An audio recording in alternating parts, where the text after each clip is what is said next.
All right. Hi, everybody. Welcome to a coronavirus episode of the Prog Report podcast.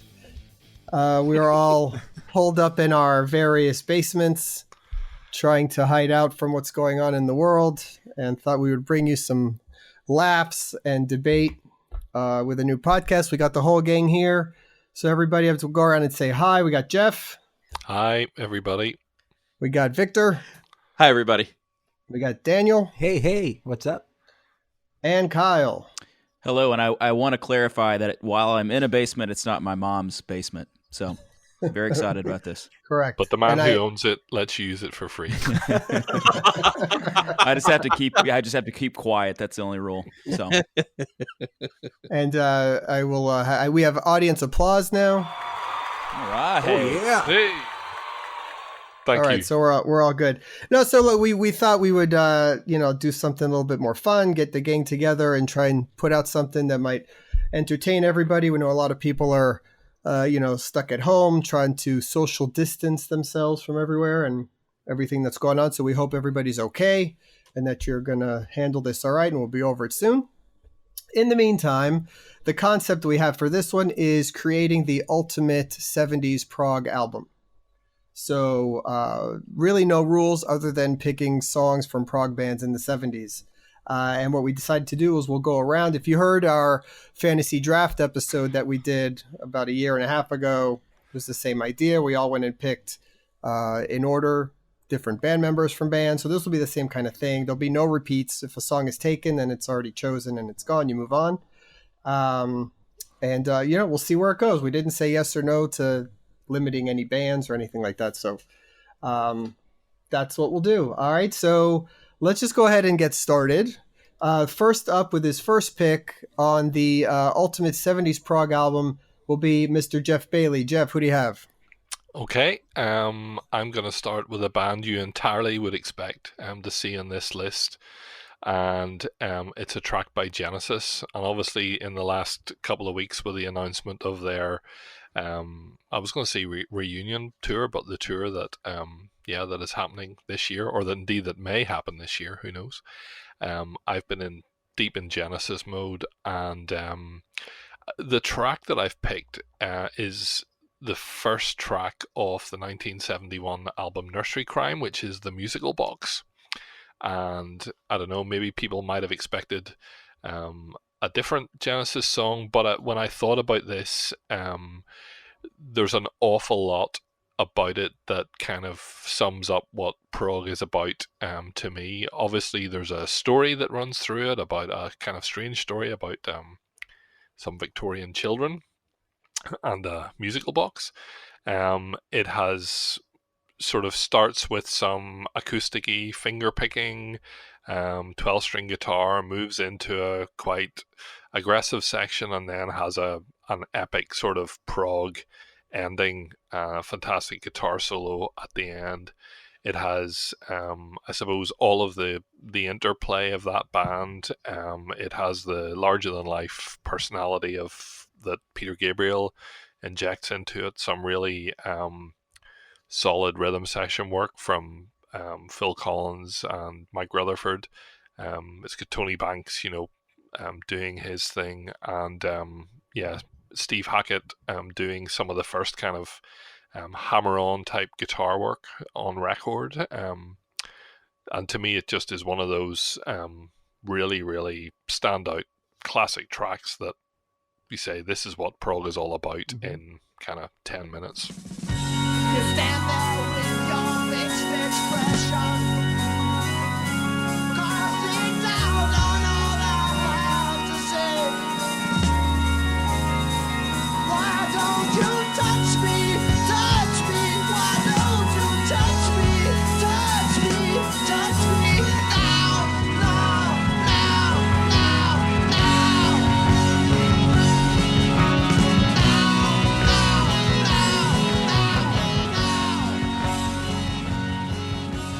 That's a great choice, and it would actually be a really cool opening song for this album. It's the first track on Nursery Crime, and the whole ending of that song is one of the best endings in any song ever. If you see the band now that Steve Hackett tours with, and they do that, Nad Sylvan is amazing on it, and that whole ending is just awesome. So yeah, Yeah. I actually like that pick. That's a good pick. Oh, thank you. You sound surprised at that. We never know with you, Hey, man. I actually liked something, and I was going to say as well, Steve Hackett's band really, really do that justice in all its epicness, and being able to do it in a presentation that has, I suppose, all of the modern technology behind it, and great sound, and yeah, another killer lineup. Yeah, that's great. Awesome. All right, cool. Off with a good choice. So who's going to be next? Vic, what's your pick? Yeah, you got me next. Geoff, I'm surprised that, you're usually somebody that talks about, when you first started or what first got you into something. So it's interesting that because of the, music events that have been unfolding prior to this whole shutdown, that's what's gotten you deep into Genesis. So that's a really cool pick.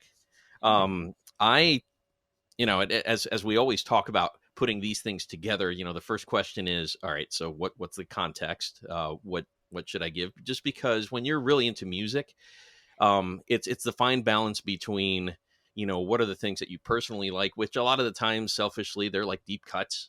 Other times it's music that, it's obvious to everybody. But whenever I think of 70s Prog, I have to go back to, the first band that I heard that was really what put me, on the awareness level of, oh, there's some really cool rock out there that is not, your standard, Kiss or Boston or, other just straightforward rock stuff. And of course, being on this side of the pond, that has to be from the band Kansas.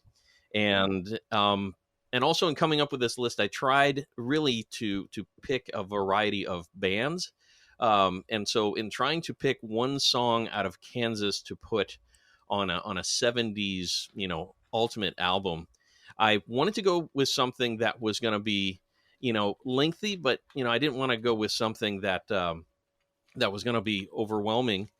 But I also didn't want to go with, I think, what a lot of people would think was the obvious one. So without further ado, I picked Song for America. Livgren was just at the top of his game, in that song. I know that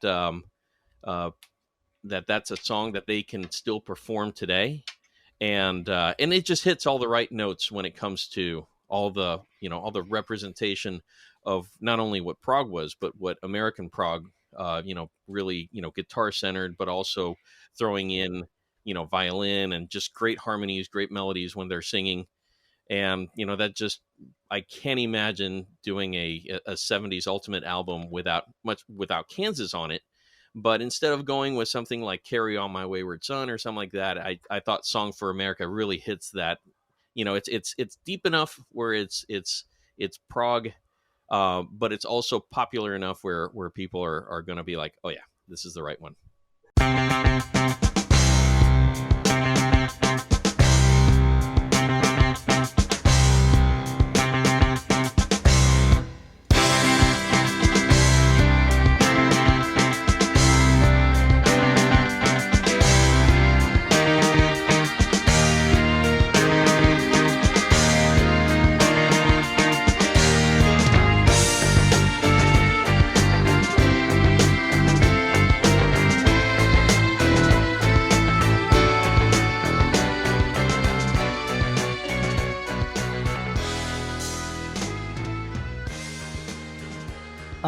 I just saw them live about a month ago, and they do play that now in the set. And I've really gotten into that song lately. I've been listening to that album a lot and that song a lot, and it's just, when you think about it, he was like 20 or something when he wrote that thing. It's just insane. It's really, really great. That's just such a good song. I would have picked that one too from them, actually. It's a great pick in the context of probably the musical box is quintessentially English. Croquet on the lawn, nannies, and then following it with a song that is quintessentially American. And I think the really great thing about Kansas was that they actually, stylistically, I'm sure they were influenced by a lot of the British bands, but yet they very much did their own thing, and probably never more so than in that great song. So good choice. I'll be honest, I thought it would take a little longer to get an American band on this list, but good pick. Yeah, Thanks. I'm surprised that that's where it went right off the bat like that, but I'm happy with the choice, and the first two songs are just great. And actually, what we're going to do with this is put a playlist together on Spotify or Apple Music, and we'll check that out. It'll be hopefully in this exact order if it all works out, and all the songs are there. What are you saying? I think we're gonna make the same joke. I was just gonna say, Roy, I think the funny thing is this is where an album would be about 15 sides of vinyl, I think. Yeah. So There's like 5 discs long. Yeah. 3.5 hours. Yeah. I actually want to know what the runtime for this album is when we finish here. I had Kyle Over right under on. is 4 hours. It's all the songs will be 10 minutes plus. Let's see if there's any 4-minuters in this entire list. It's Kyle right on, man. Exactly what All I was right. thinking. Okay, so we're gonna jump to Daniel. You're next. Yeah. Okay. So in the spirit of long songs, we got to include a Rush track, right? Oh, here we go. And I'm going with my favorite of their epics, and it's Total Classics 2112. Okay. I think I probably stole it from one of you guys or multiple. But yeah, anyway. So the intro to this song is just the coolest thing ever. It's a collection of amazing riffs and fills. And what's there to say, really? Like, we've recently lost Neil Peart, and he was one of the brightest minds in prog. And he shines so much in this track. I was just listening to it before we were recording, and it's impossible not to miss him, right? Yep. So yeah, this song is a Rush classic. Has some great wacky lyrics. Geddy's vocals are insane. He just goes so high in his range. It's impressive. And probably my favorite part is the middle section in Discovery. It's like a beautiful ballad crammed in all the prog craziness they have. So I totally love this track. It's one of the first ones I ever listened, from Rush. Totally love it.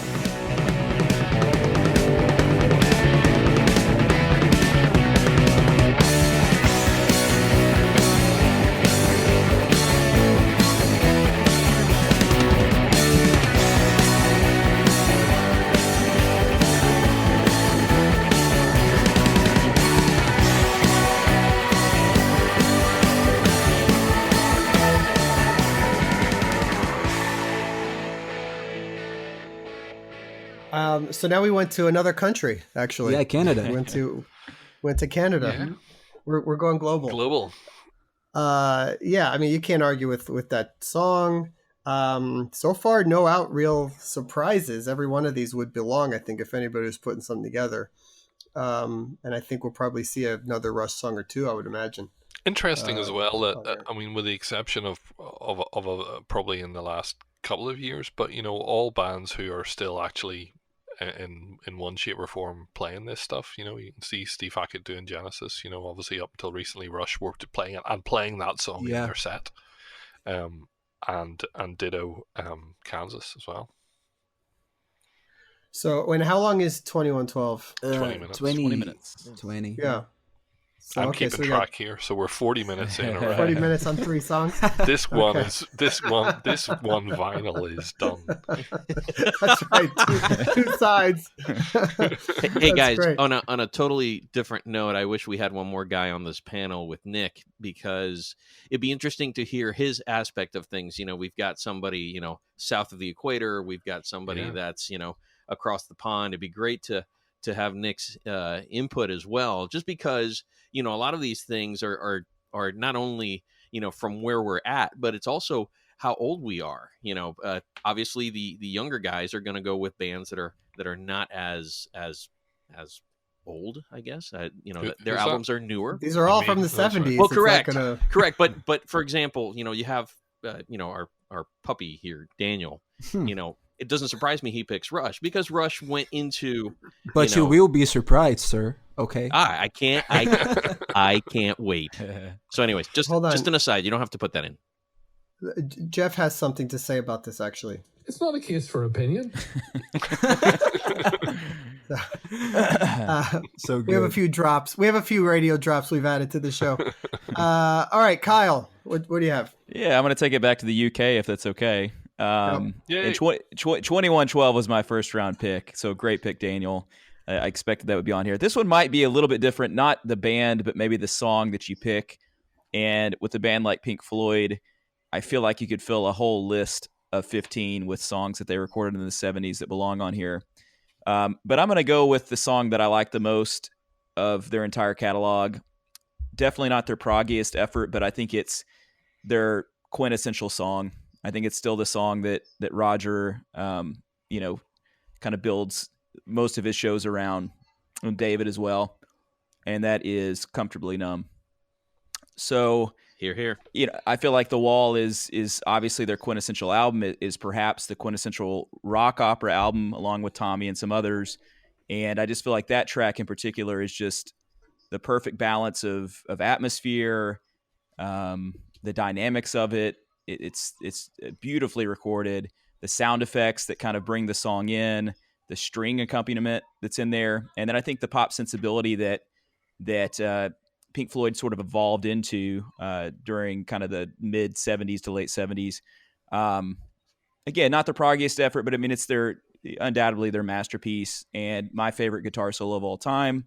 This is also one of the reasons I picked David Gilmour for my winning Prog fantasy band back when we did that, if you recall. So I love his lyrical guitar solos. So so Comfortably Numb. And I expect we'll see Pink Floyd a little bit more in this list as well.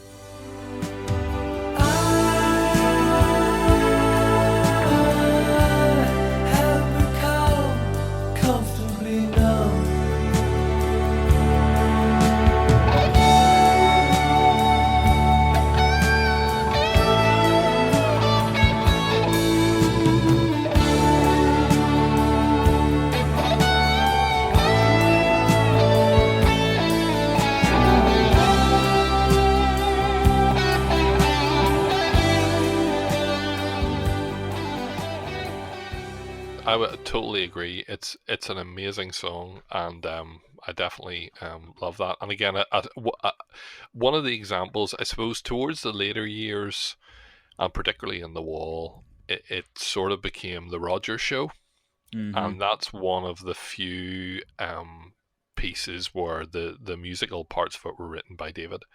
But actually, if you've ever heard, one of the recent box sets has his demo, which is really a chord sequence and kind of him singing wordlessly over it. And so Roger definitely took it, and the band took it and made it into something very, very different. And then the masterminds behind the show turned it into that showstopper moment of the Gilmour on top of the wall with the massive spotlight shining down behind him. And it's, again, I think it pretty much every Pink Floyd concert post Roger leaving had that as the grand finale, and probably most Dave Gilmour's shows as well. So I'll have to agree. For me, you. it's one of those. Oh, sorry. Go ahead. Nick. Okay, I'll have to agree with you, Kyle, on that. It's just one of the most amazing solos ever. No, it's a song for me that is like, it's one of those songs where you never want to hear it because you've heard it so much.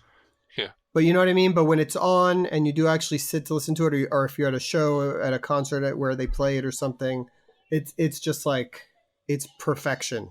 It really, it's just an amazing song all around, every bit of it. And that's definitely one to pick for this Ultimate album for sure. So I like it as far as one of the highlights of The Wall. I would have a tough time picking something out of The Wall just to say this is the representation. But, for Pink Floyd and to be on this list, even though it is a measly, 6.5 minute song. Yeah, I'm not helping out our duration here. Sorry. But you know what? The Wall has so many moments like that exactly. for me, where even like "Hey You" comes on, and I'm like, Yep. how do you write that? How do you write that song? Oh, no, it's just so crazy good. Absolute genius. I'm anticipating as we keep doing further decades up the road. There's a lot of concept albums that are going to have some great songs. Which one do you pick? But good pick, Kyle.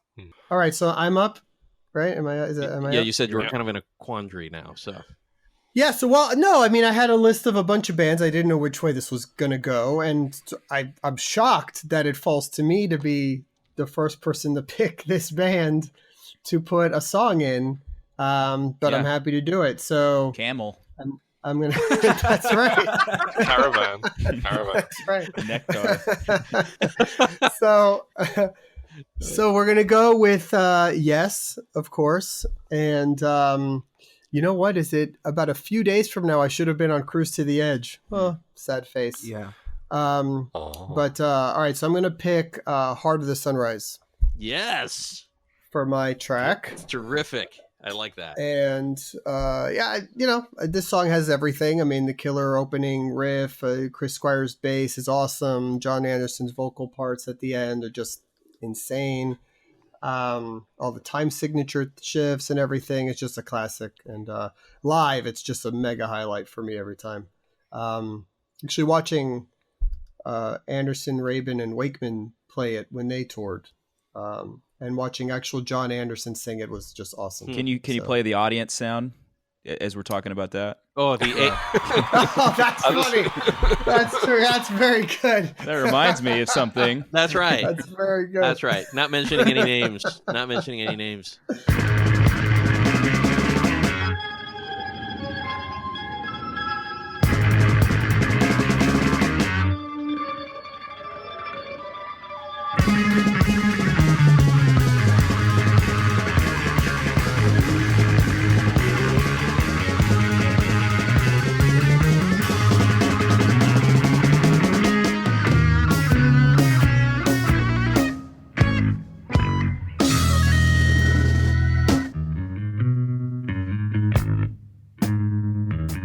And again, I mean, it's one of those ones where, the sort of, what's prog all about? It's got the mellotron, it's got, Bruford doing the kind of jazz take on rock drumming that he has.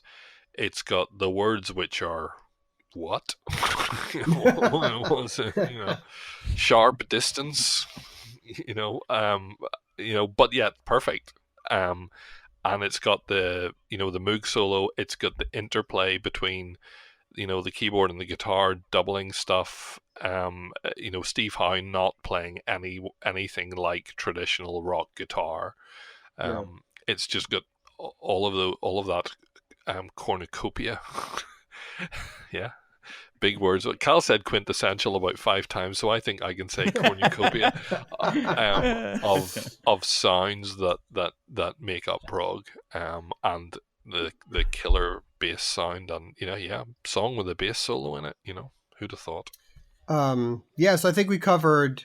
So the first round of this Ultimate album, we got Genesis Musical Box, Kansas Song for America, Rush 2112, Pink Floyd Comfortably Numb, and Yes, Heart of the Sunrise. Nice. That's pretty strong. Mm-hmm. And it's about 60 minutes of music. Yeah. That's pretty strong. All right, so we're going to go to round 2 and back to Geoff. Okay. Just before we started to record, there was a little bit of discussion around whether In the Court of the Crimson King should be part of this. And clearly it was released in 1969, so it's not a 70s album, so it doesn't count. But the track I have chosen is by King Crimson, not from that album, but from the album Red, and it's the title track, Red. And one of the reasons I chose this, I suppose, was because anything representing 70s prog, King Crimson played a very, very big part in that, and would have been, even people like Steve Hackett, would have cited them as an inspiration. So the people who actually, were in the quintessential prog bands actually were very, very influenced by Crimson. By the time they got to 1974 and were about to change, in fact, about to rest for a period of time, they were a very different band, had a number of different lineups, and had done a whole variety of different things. But the thing about this song to me is that it actually points to a lot of kind of what came probably a bit later in terms of the sort of visceral, heavy, dark guitar playing. It's almost sort of proto thrash type. And prog somewhere along the way got married to metal and produced the Dream Theaters and the Opeths and the bands like that. And I think this is probably one of the songs that laid down the template for that. It's completely instrumental, but again, featuring a cast of characters who I imagine will feature heavily throughout if we carry this series on. With John Wetton, Bill Bruford, and Robert Fripp, and yeah, I mean, I just think it's rhythmically it's very unusual, and yeah, it's just a great prog track.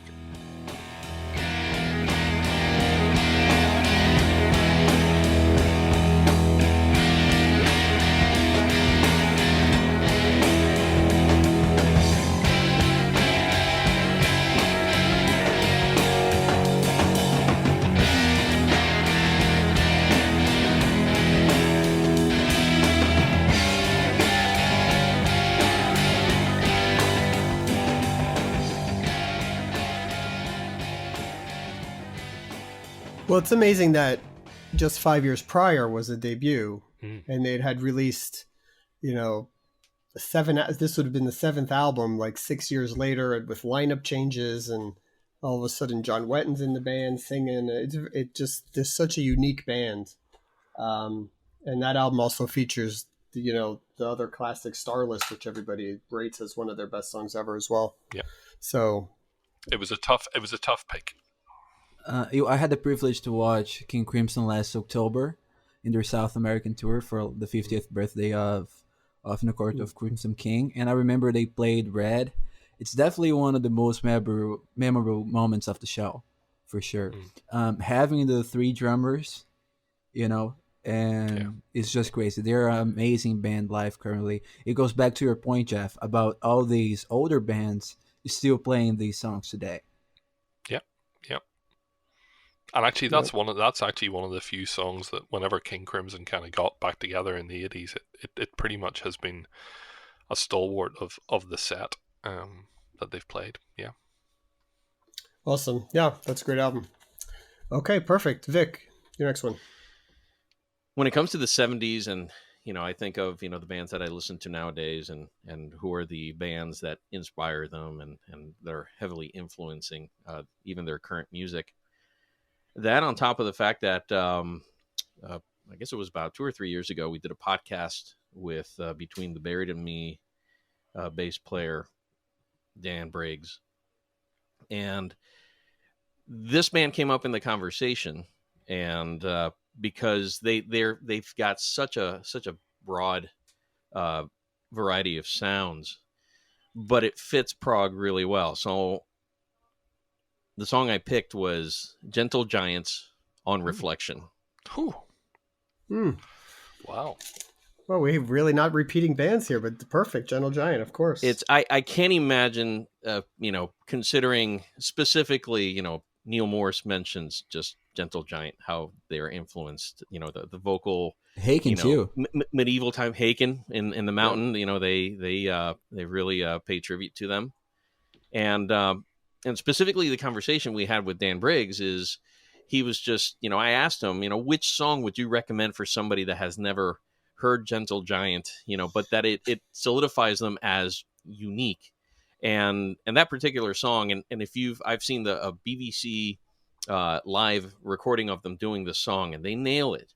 And, it's the instrumentation is not rock. The instrumentation is very eclectic when it comes to not only the style that they're singing, but the instruments that they're playing. They're playing a marimba, they're playing, just all this weird percussion, and it's not a straightforward harmonizing type thing. There's point, counterpoint, polyphonies all over the place. Whew. And it's a big word podcast. Polyphony? What's a polyphony? I don't even know what that is. As opposed to you don't know? Harmony is notes at the same time. Polyphony is melodies that are intertwining over each other. So guess what? You're wrong. So it's for me, something like this. I think it's perfect. It also varies the sound up quite a bit which when it comes to prog, we all have this idea of what prog is supposed to sound like. And by fundamental definition, prog is pushing it beyond what it's supposed to be. And I think this song really, even the ones that we've mentioned so far, it's strikingly different, but really cool. Would you say it was the quintessential polyphony? I would quote Kyle and say it's the quintessential song. Now, on reflection, what should change poetry all around, all around, all around, all around, all around, all around, all around, all around. My sympathies with you, but I never lie to you. All in all, it seems it's just an experience. Place my cards on the table, told of everything I was able. Understanding still, not anything different. Now that I leave you, starting to lose you.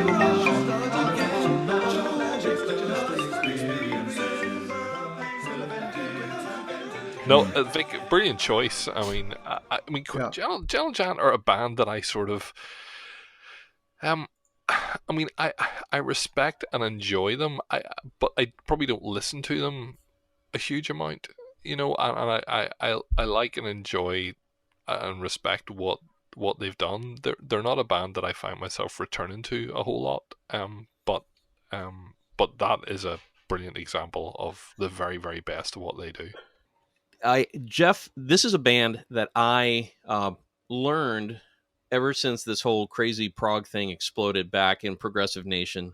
Got to know a band like Haken, listen to the songs that I liked that were really strange, and then they keep mentioning Gentle Giant. So in this day and age of streaming, go back and listen to it. And it's the same thing. It's an enjoyable listen, but I found myself not really going back and saying, "Oh, this album or this." It was more like individual moments or songs, and this particular song is the one that jumps out. Yeah, that's how the band is for me. There's certain parts that are just amazing, but they're just always missing that extra little chorus hook thing for me to keep me coming back a little bit more often. But I mean, that's just me, but a great band. I'm glad we got them on here. So we got great seven, band and great pick. Yeah. 7 different bands, all great picks so far. Nothing that would be completely insane. Okay, Dan, you're next. Okay, so a bit of a backstory behind this one. I discovered like progressive musically mostly on my own when I was really young, but my dad introduced me like a year ago. Yeah. yeah, I'm very old now. Okay. But my dad introduced me to one of my favorite albums and slash songs. I remember listening to ELP the first time and not being convinced. I listened to some heavier stuff at the time, and honestly, like the name Emerson, Lake and Palmer just doesn't sound as cool. It's kind of lame. And for a young kid, not really my thing. So after a while, though, I became a huge fan. And my second pick is Starkus, one of the classics. Nice. Yeah. There you go. This song is one of those epics that just blow your mind. It's so much creativity crammed in the smaller sections. And if you like keyboards, it's just paradise. Like drums and bass, really, of course, but the keyboards are insane. This is just like their second album, and it sounds so ahead of its time. The lyrics are great. Greg's vocal sounds like the best they ever have. And I think one of the characteristics of 70s prog is that, in my opinion at least, is that the transitions are not so strong sometimes. They don't necessarily sound as smooth as they should. This is definitely not the case here, though. Like, all the transitions between sections just help elevate this song to being one of the classics,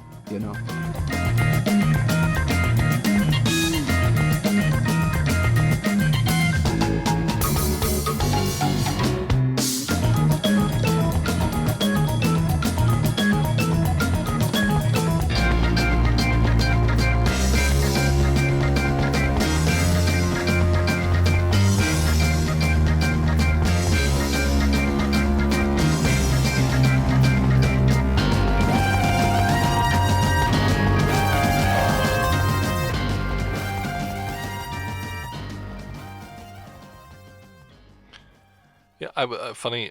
Again, thinking through what people may or may not pick, and I didn't know what people would pick. But I think one of the things that I was going to say that about ELP is, that there, apart from in some of the acoustic songs, there was no guitars, Yeah. and Keith Emerson's keyboard had the full reign, of everything that was going on, and just that is a brilliant track, and it's And another I'm 20 delighted minute it's here. another 20-minute song. So Another 20 minutes. Yeah. Yeah. Gotta be here.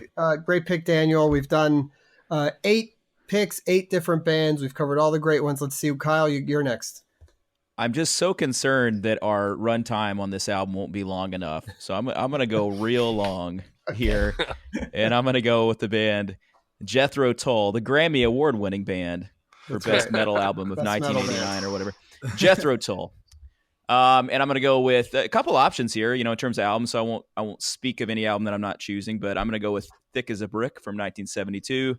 So add 44 minutes to the tally. Well, Yes. Wait, the whole album? Yeah, the whole Okay. album. It's a single Track. song. This is Well, sort of like the. You could do Yeah. side 1, side 2, yeah, but okay. I'm doing both sides. I'm going both Okay. sides. So it's considered as one piece. This is sort of like the whirlwind argument, but they didn't even track. It's side 1, side 2. We're going both sides. Okay. So I think for me, as sort of a recent disciple of vinyl, I sort of missed that stage. I came in the sort of the CD and the cassette stage of music. That was one of the first albums when I went to buy used vinyl. That was one of the first ones I went for, partly because I love the music, but also partly because of that classic newspaper.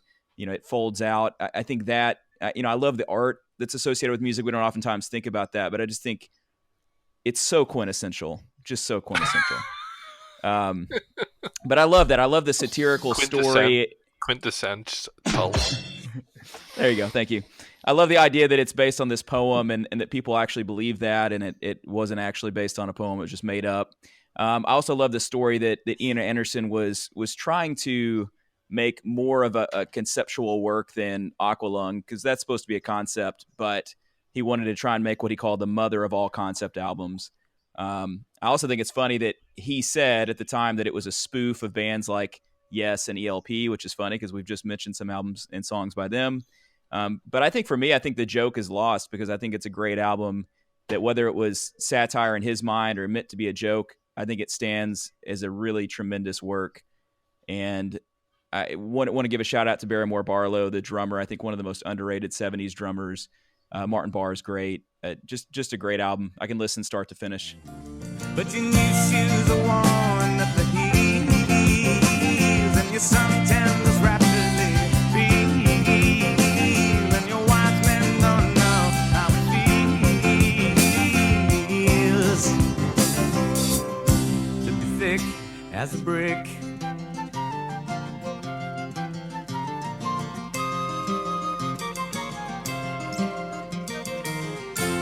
And the love that I feel is so far. Yeah, perfect. Can't argue there. And I think the thing about it is in Jethro Tull kind of history that it probably was the first. I mean, they started off as sort of a blues band, and it was sort of the first one that probably became prog. And it did have that more adventurous element, but also had the folky, the folky elements that probably were quite unique to them in terms of what possibly Gentle Giant you could say the same thing about as well. But yeah, great choice in terms of the material, in terms of the fact that it's a concept, and they actually in the original there was a newspaper inside it, which was the whole thing built around, and then of course there was a sequel as well, which is kind of it's not a bad album. Don't know if any of you have heard of Thick as a Brick heard Thick as a Brick 2, but it's pretty good too. oh no, Yep. I think it it came out as an Ian Anderson album in this kind of world that he operates now. But yeah. And it is, I was just checking online there, it says it is a continuous piece of music split over 2 sides of an LP record. So yep, Cal, that's a song. Were we to assume I hadn't researched this? Is that Is that where we are? Well, you should had all have- these you had we all these should have known excuses better. that you didn't have your stack of papers because your research time was short. We never should have doubted you. This Well, is Mike- the best I could do on short notice. My question is, did Kyle pronounce all those names correctly? Because he has a history of kind of messing things up. I'm up with Jethro my pick Tull. in the second round. Song number 10. I'm going to go with a repeat band. So this is the first band that has already been on our list. And I'm happy to pick Supper's Ready by Genesis Not shocked. from Foxtrot, which to me is the quintessential Prog song. And I think it's in many ways for me just the greatest piece of music ever made. And everything about it is just groundbreaking for what it was at the time. The 9/8 breakdown in the middle, the reprise of the chorus at the end, the whole thing, Peter Gabriel's vocals, Phil Collins drumming, everything is just epic and it's insane. And it's 23 minutes. And, again, one of those songs that Hackett will still play live and that for sure you will not see the Genesis reunion attempt. So, but I don't think you can have a list like this of the great Prog songs, with all due respect to the Phil Collins era, which I love, and I almost went with a track from there. But you cannot leave off Supper's Ready from a list like this, I don't think. So far from here, far from your loving arms. Now I'm back again. I'm brave, it's gonna work out fine.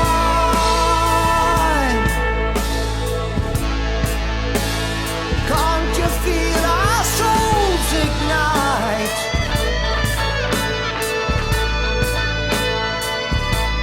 Shedding ever-changing colors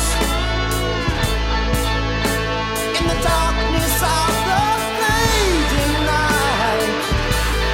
Like the river joins the ocean as the germ in the sea grows.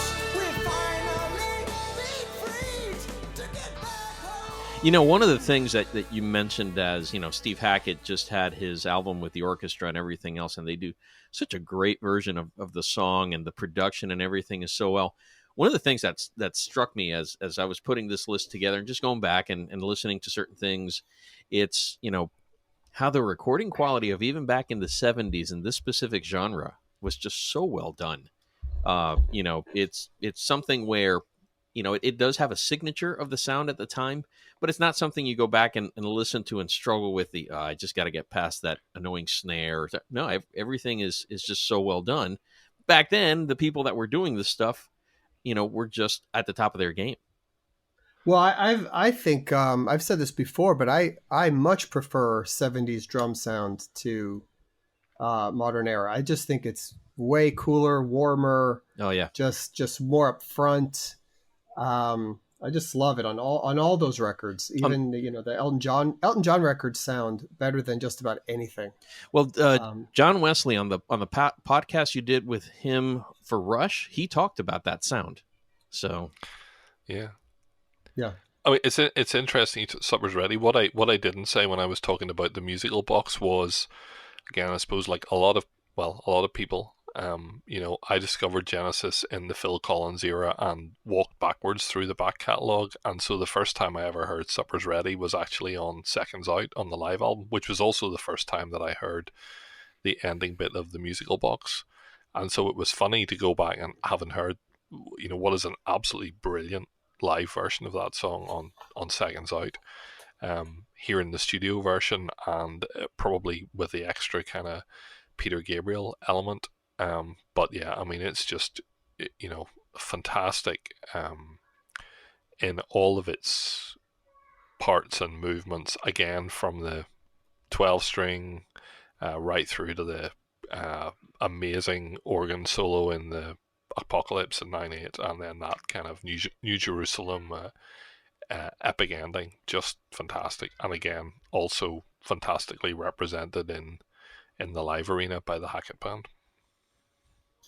Yeah, I've been listening to the Phil Collins autobiography thanks to a recommendation from Geoff, and it's got me listening to Genesis more. And I'll say, as a younger prog listener, I've struggled at times to go back and listen to sort of, the big, King Crimson, ELP, Genesis, Yes. And Genesis, for whatever reason, is one that I've put off maybe longer than the others. And I've really enjoyed some of the videos you shared recently of Supper's Ready, them playing that, and just the way Peter Gabriel was on stage, and just really transfixing sort of song. Well, I'll tell you what, guys. So round 2, 98 minutes. Yeah. Go, Geoff. We Round two. started off slow. We had a 6-minute, a 5-minute.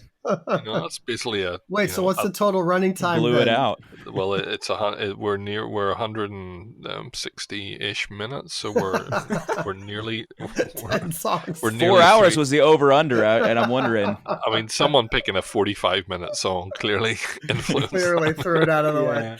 Followed by a 23-minute song. Just those 3 songs alone is 90 minutes, right? Yeah. Okay, that's great. All right, round 3. Let's see where we go. Geoff, your third pick. Okay, I'm going to not make any apology for doubling up on another band, because the amount of mockery that would ensue if I didn't choose a Yes song, in the same way that in the band draft I didn't choose a Yes member. And I thought, I had Heart of the Sunrise originally. This is earlier on before I wasn't going to use it, but I actually noticed that Fragile by Yes and Nursery Crime by Genesis came out in the same month. Sometimes we talk about great years for prog. What a November 1971, amazing month for prog. But Birthday. I was thinking about how easy it would be to kind of pull a lot of the choices from the very, very early years, and so sort of deliberately tried to get a spread. So my musical box was 71, my King Crimson Red was 74, and my Awaken by Yes was 1977, to try and span the entire decade. But actually, when it comes to doing a top 3 prog songs, we talked about the quintessential Yes song, and I think that back when we did that podcast, Awaken was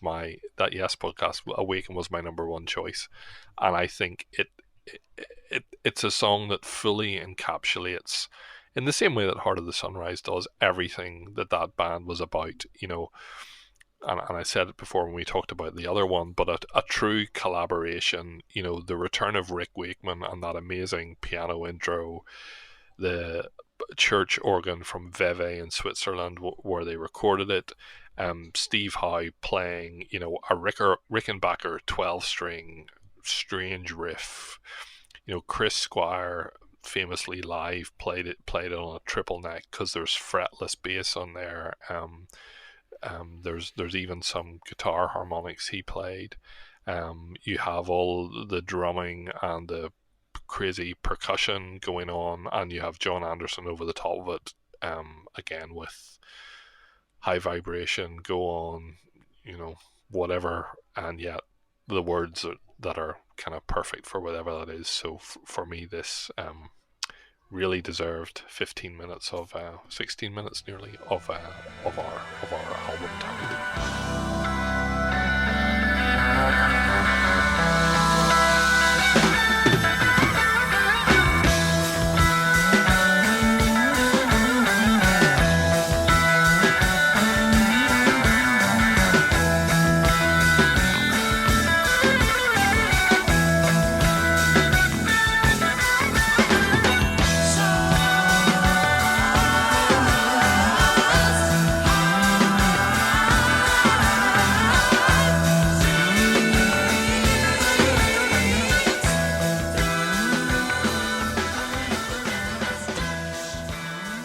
Awesome. Yep, perfect. Geoff, you could have gone cruise to the edge. You could have gone close to the edge. Couldn't go cruise to the edge with but Awaken Al, is you were gonna an say obvious something? choice. I was just going to say, does anyone know what other classic album came out in November of 1971? You do. Well, yeah, because I Googled it. A Prog album? Yeah.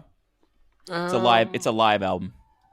So ELP, Pictures at an Exhibition. Yeah. Oh, okay. Yeah, forget that their stuff is really early. Yeah. Really, really early. Yeah. And then a month later, we had ELO and King Crimson. So a lot of good stuff right there. Yeah. November 71. Now, Jeff, I have one other Prog question, and Kid this will right probably here. need to be edited out, but are you related to the naked male model on the cover of that Yes album as well, or no? No. Okay. That's a deep cut. That's an inside joke. No, that's Sorry, me. Sorry, Roy. It is actually That's is you? me.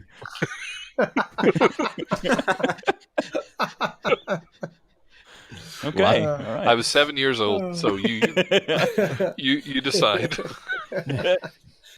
All right. Let's jump to Vic. Your last pick. At the same time I got into Kansas, shortly after that, my uncle came home with this album, and he played me this one song. And to this day, that one song is what I tell everybody. When you hear this band, when you hear this song from this band, is going to be what convinces you that they are really a prog band. Not only that, but a cool prog band. This particular song even has like a little bit of almost like metal into it. And the band is Saga. And the song is from their first album, released in 1977. And the song is called Will It Be You? It begins with a really cool, ethereal, spatial type of keyboard. And in the middle of it, you have your Hold on while we all Google that song. Well, because Kyle mentions this band and he says, "Oh, I know how to play on the loose." And this is nothing like that song.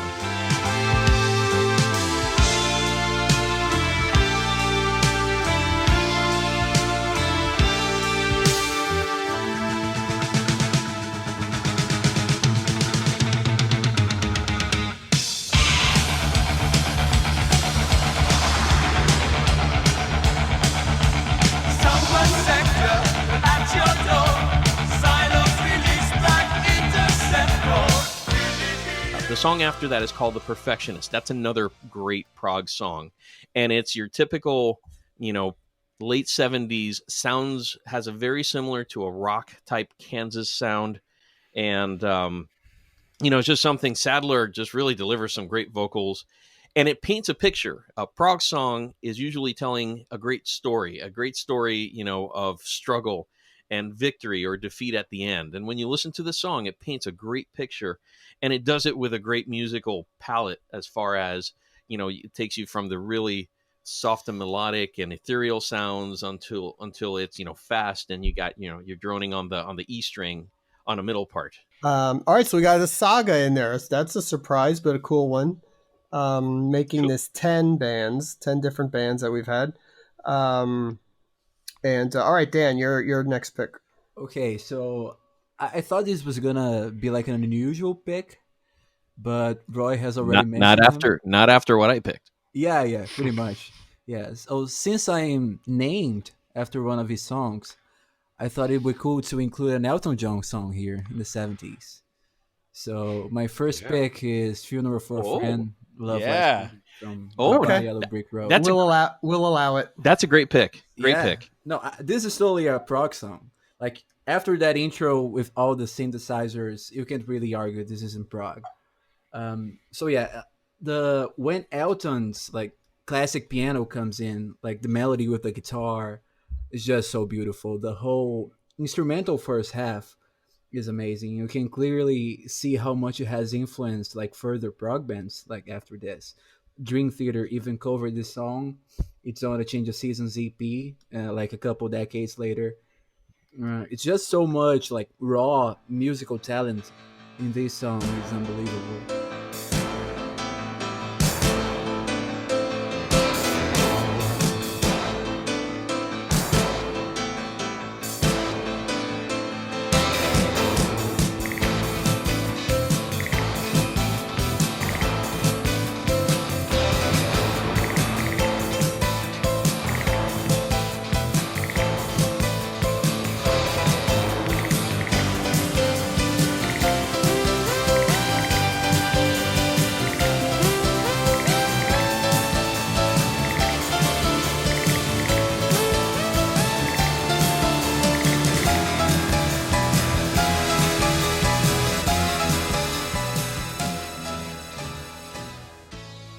I listen. I love that song. That album is one Yeah. of my all-time favorite albums. It is just an insane masterpiece. The whole Yep, record. agree. Like it's a great Um, chorus in the song, great riffs and great solos.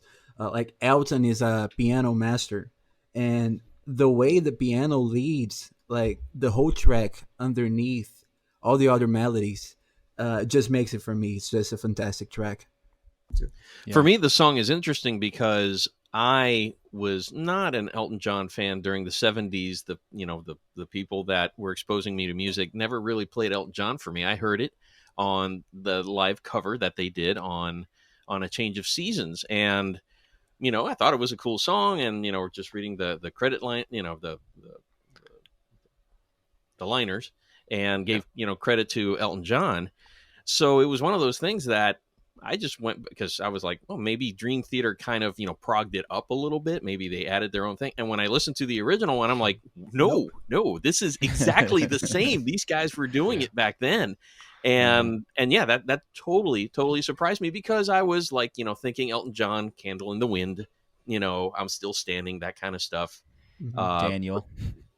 Yeah. Daniel, yes. True. So it's a great album too. So it's that's a terrific song. And I'm glad you mentioned it because that's nowhere on my list, but absolutely, way to nail that one. And go ahead. I was just gonna say I got to see him back this fall on his farewell tour, and he was not doing that song on every stop. And then I saw he'd done it the night before in Nashville, so super excited. And sure enough, he did it, and the crowd loved it. It was great because it's obviously not one of his better known songs. It's well known, but man, it was incredible. It killed, and they had all the fog that came out and the lasers, and it was awesome. There was a sense that he really enjoyed doing that song, I thought too. So really great pick. I love it.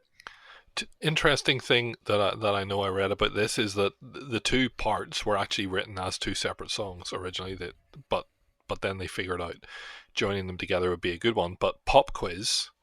So this song has two connections to two bands who we've already talked about in this podcast. So do any of you know which of the bands we have talked about that Elton John auditioned for and was rejected from?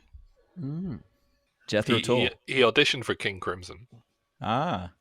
At one of the pages. The other interesting thing about that fact, which I don't expect you to know, is that the synth intro isn't played by Elton because he never really was a synth player. It's an ARP synth, and it's played by Dave Henschel. Whoa, the dad?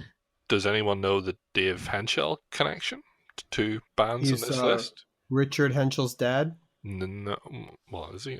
Is it spelled?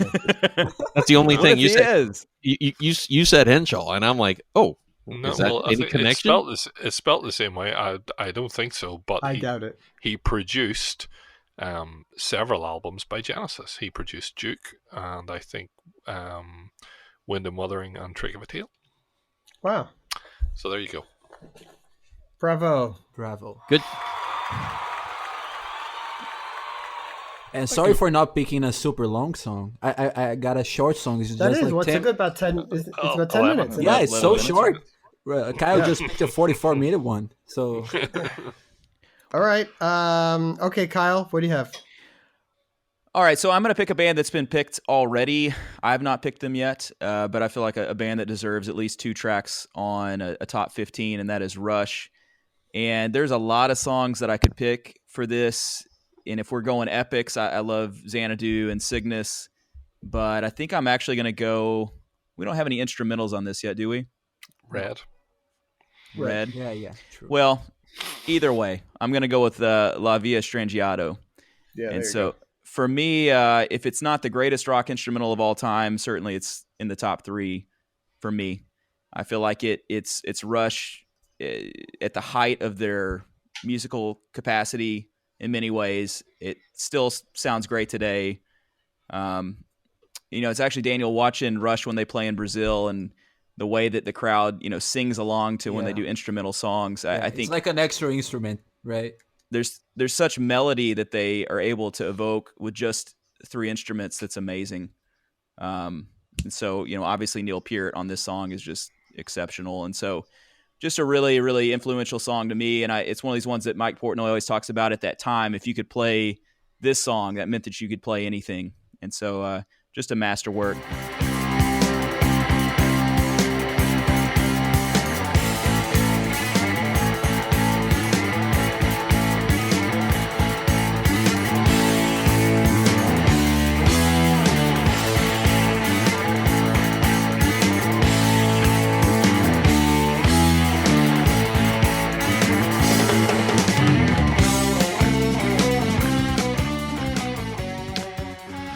Have to agree. Yeah, can't disagree with that at all. It's phenomenal. I can't argue with that one, and I'm glad we have that. And we certainly needed to have a second Rush song on this list. I think we're good. All right, so I'm going to go. And so my last pick, I'm going to go back to Pink Floyd. This is a tough one because I'm between a few songs. You could go 100 different ways with Pink Floyd. But I guess I'm going to go Shine On You Crazy Diamonds. I was going to go Dogs. That's my other choice. Dogs. From Animals. Deep. But Shine On, I think, is just that little 4-note guitar thing in the beginning is just super iconic and amazing. Quintessential. And I used iconic. Thank you. And the whole lyrics, the story behind the song, it's just one of those classic moments. They opened a lot of shows with it for decades, and I think it falls right there with Comfortably Numb as the other song for Pink Floyd that everybody knows. And you could go Dark Side of the Moon, but I don't feel like on this list you want to go Money or Time or anything like that. So I feel like and it's a good way to end this album, which is 9 hours long.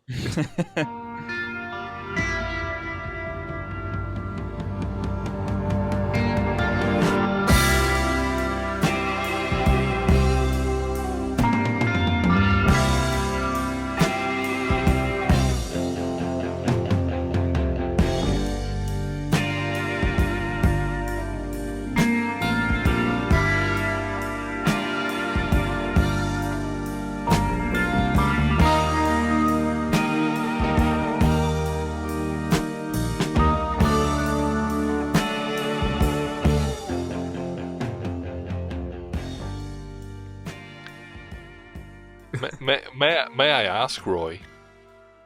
Shine On You Crazy Diamond parts 1 to 5, or parts 6 to 9?